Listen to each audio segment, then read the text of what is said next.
துணுக்கு தான் சார்.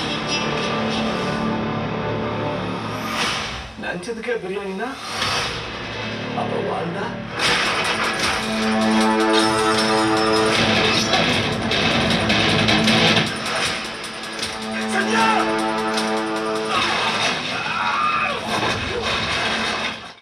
காத்துவாக்குல ஒரு காதல் இந்த படம் வந்து அவருக்கு வாழ்க்கையில ஒரு சிறந்த படமா சிறந்த வாழ்க்கையை அமையணும்னு சொல்லி அந்த ஆண்டவனை வேண்டிக்கிறேன்.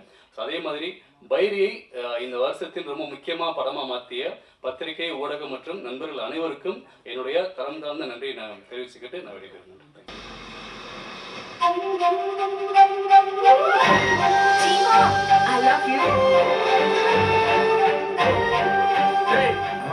ஒரு காதல் பண்றது 2 காதல் பண்ணிட்டு இருக்கேன். நம்ம மாஸ் ரவியும் பல இடங்களுக்கு அவர் போய் பார்த்தவர் தான். சினிமாவை கூட்டத்தில் கும்பலில் ஒருத்தவனா நிற்க வச்சுருவாங்க, அவ்வளோதான். சரி, இதை நம்ம மாற்றுவோம் அப்படின்னு அவரே முயற்சி எடுத்து அவரே ஒரு கதையை ரெடி பண்ணி இந்த படத்தில் பாடல்களும் அவர் தான் எழுதியிருக்காரு.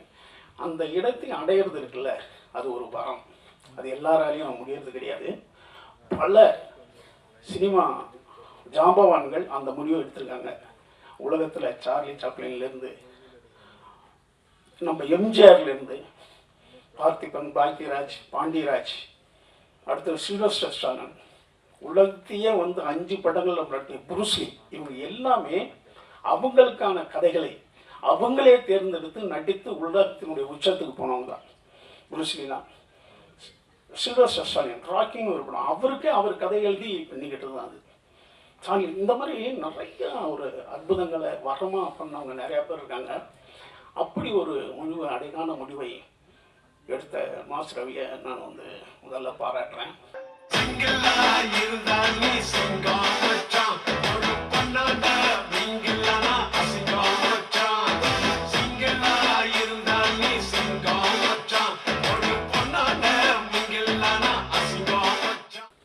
காத்து வாக்கில் ஒரு காதல், என்னோட ஃபர்ஸ்ட் தேங்க்ஸ் வந்துட்டு ப்ரொடியூசர் சார் அண்ட் மோஸ்ட்லி என்னோட இப்போ I will say my dear friend mass ரவிக்கு தான் கொடுக்கணும். Thank you so much. One of the best things இந்த படத்தில் ஒர்க் பண்ண எனக்கு கிடைச்சது வந்துட்டு அவரோட friendship and thank you. I wish you great success. இந்த படத்தோட ட்ரெய்லர் பார்க்கும்போது தான் எனக்கு இப்போ தெரியுது எந்த அளவுக்கு ஒரு டெடிகேஷன், ஒரு ஆக்ஷன் பேக், ஒரு த்ரில்லராக இந்த படம் இருக்க போகுது. ஸோ நாட் ஜஸ்ட் ஒரு லவ் ட்ராக், ஒரு த்ரில்லர் ட்ராக், ஆல்சோ ஒரு ஆக்ஷன் ட்ராக் அண்ட் ஃபுல் சஸ்பென்ஸாக இருக்க போது நான் நினச்சிட்டு இருக்கேன். That's what I am also getting. So overall ஒரு பியூட்டிஃபுல் என்டர்டெய்னராக இருக்க போது. You heard the beautiful music. Seriously sir, I love the music and songs கண்டிப்பாக ஹிட் ஆகும் நான் ரொம்பவே நம்புகிறேன். எனக்கே வந்துட்டு அங்கே கேட்கும் போது அப்படியே டான்ஸ் ஆடிட்டு தான் நான் கேட்டுட்டு இருந்தேன். So God bless you and everybody here, all the artist, technicians, அவங்க ஹார்ட் அண்ட் சோலை போட்டுட்டு இந்த ப்ராஜெக்டை கொண்டு வந்திருக்காங்க. ஸோ மை டியர் ஃப்ரெண்ட்ஸ் இந்த ப்ரெஸ், please இந்த படத்தை சப்போர்ட் பண்ணுங்க and we are hoping that Mas Ravi and Eril sir will keep continuing to bring great films to all of you. Thank you again. மாசா மாறுகா இனி மாசாட்டம் தான்.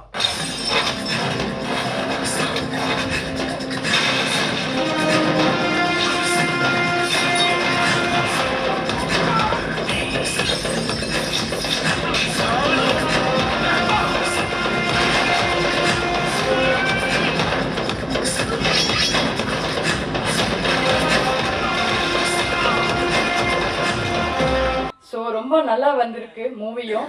Because ஒரு north மெட்ராஸில் இருக்கிற ஒரு பொண்ணு, அதுக்கு ஒரு அழகான ஒரு love story. So then half saree அந்த மாதிரி நல்லா இருக்கும், ட்ரெடிஷ்னலாகவும். தென் லவ் ஆக்ஷனாகவும் இருக்கும், காமெடியாகவும் இருக்கும். ஸோ இப்போ இருக்கிற ஜென்ரேஷன் இருக்கிறவங்களுக்கு எல்லாருக்குமே இந்த ஒரு படம் ஒரு நல்ல ஹாப்பினஸ் கொடுக்கும்னு நான் நம்புகிறேன். ஸோ இதுக்கு எல்லாத்துக்கும் மெயின் சப்போர்ட் மீடியா, ப்ரெஸ், நீங்கள் தான் சப்போர்ட் பண்ணணும். ஸோ ரொம்ப நன்றி, தேங்க்யூ. அதிக சந்தோஷம் தருதும் இந்த காதல் தான், அதிக வழி தருதும் அதே காதல் தான்.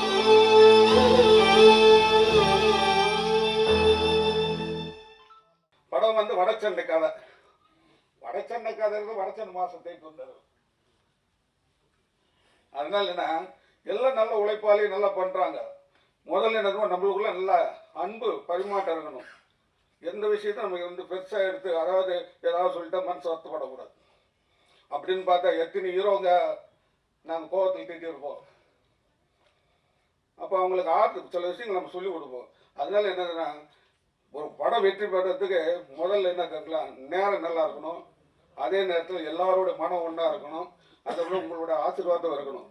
இந்த படம் வெற்றியை பெறும் என்பதை கூறிய என்னுடைய உரையை முடிக்கின்றேன். நன்றி, வணக்கம். இந்த படம் வந்து நல்லபடியாக வெற்றி அடைய என்னுடைய மனமார்ந்த வாழ்த்துக்கள். நன்றி. ஃபஸ்ட்டு படம் கொஞ்சம் தடுமாட்டம் இருக்கும். ஸோ ஏன்னா வலிகளோட தான் இந்த இடத்துல வந்திருக்கோம். இஷ்டப்பட்டு வந்திருக்கேன். இந்த கஷ்டம் வந்து நான் இஷ்டப்பட்டு எடுத்துக்கிட்டு தான். ஸோ ஒரு 15 வருஷம் ஆயிடுச்சு இந்த இடத்துக்கு வர்றதுக்கு. இந்த படம் சின்னதாக ஆரம்பிக்கும் போதே ஒரு கதை லவ் ஸ்டோரி தான் ஆரம்பிக்கணும்னு ஆரம்பித்தோம். ஃபஸ்ட்டு எங்கள் அண்ணன் தான் எனக்கு ஃபுல் சப்போர்ட் பண்ணார். அதுக்கப்புறம் இந்த படத்தை நான் அடுத்தடுத்து கொண்டு போகிறதுக்கு என்ன பண்ணுறதுன்னு தெரியாமல் இருக்கும்போது தான் என் நண்பர் தினேஷ்ன்ற ஒருத்தர் மூலம் தான் இந்த படம் வந்து குமரேசன் சார் இந்த இடத்துல இவருக்கு மிகப்பெரிய நன்றி சொல்லிக்கிறேன் சார். ஏன்னா இவர் தான் இந்த இடத்துக்கு என்னை கொண்டு வந்தார். இவர் தான் வந்து எயில் யூனியன் அண்ணனை வந்து எனக்கு அறிமுகம் பார்த்தினாரு. இடத்துல அவருக்கு பெரிய நன்றி சொல்லிக்கிறேன். அதுக்கப்புறம் எயில் யூனியன் அண்ணனை பற்றி சொன்னேன்னா, சென்னை ப்ரொடக்ஷன்ஸ் என்னன்னா, இந்த படம் வந்து சினிமா தெரியாத ப்ரொடியூசர் கிடையாது. அவர் சினிமாவை அணுவணுவாக அனுபவிச்சு 20 வருஷத்துக்கு மேலே சினிமாவை நேசித்த ஒரு மனிதர் தான். பல பேர் முதுகுல குத்துறதுக்கு 1000 பேர் இருப்பானுங்க. ஆனால் கை பிடிச்ச முன்னாடி தூக்கி கொடுத்துக்கு ஒருத்தர் இருக்க மாட்டான். அந்த ஒருத்தர் தான் எனக்கு அவர். ஏன்னா அப்படியாப்பட்ட ஒரு மனிதர்.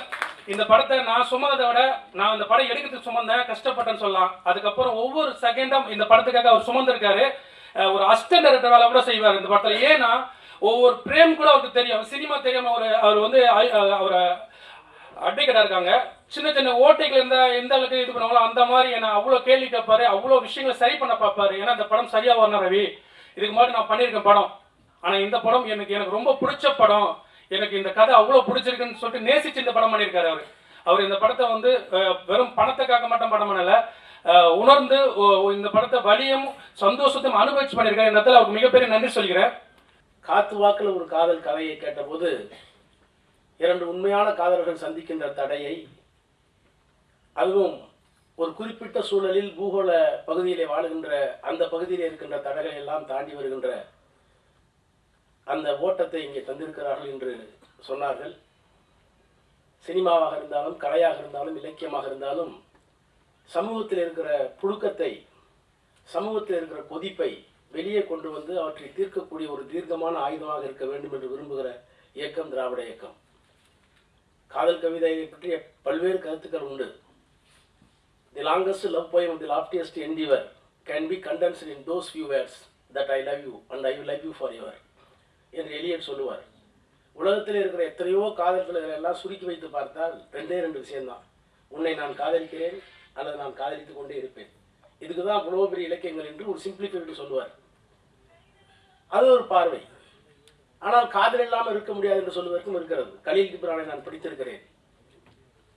லெபனான் பள்ளத்தாக்குகளில் சைப்ரஸ் மரங்களின் ஊடே என் காதலியின் கல்லறையை கடந்து செல்லும் என் பால்யகால சிநேகிதர்களே, உங்கள் காலடி சத்தம் மெதுவாக இருக்கட்டும், அதை கேட்டு என் காதலி கண்விழித்து போல போகிறாள் என்று கதறிய அந்த காதலனை கலீல் கிப்ரானில் நான் படித்திருக்கிறேன். ஆக வீரம், காதல் இவையெல்லாம் தமிழர்களுடைய பண்புகள், மாண்புகள்.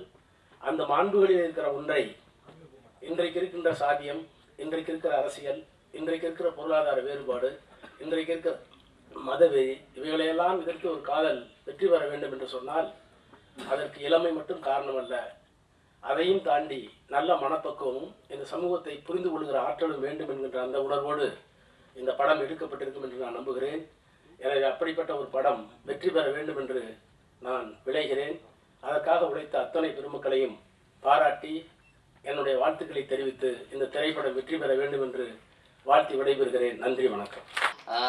என்னால் முடிஞ்ச அளவுக்கு மாஸ் ரவி அண்ணாக்கு இப்போ மட்டும் இல்லை எப்போவுமே சப்போர்ட்டாக இருப்பேன். நீங்கள் பெரிய லெவலில் வரணும்னா, இந்த படம் பெரிய லெவலில் வெற்றி அடையணும், எல்லார் மனசுலையும் போய் நீங்கள் நிற்கணும் அப்படின்றது தான். ஹீரோயின் நல்லா பண்ணியிருந்தாங்க. எல்லாரோட பிளெஸிங், நீங்கள் எல்லாருமே பெரியவங்க, இவங்க எல்லாரோட பிளெஸிங்கோட இந்த படம் நல்லா வரணும், நல்லா போகணும், மக்கள் இடையில போய் சேரணும் அப்படின்னு சொல்லி ஆண்டவனை வேண்டிக்கிறேன். நன்றி, வணக்கம், தேங்க்யூ.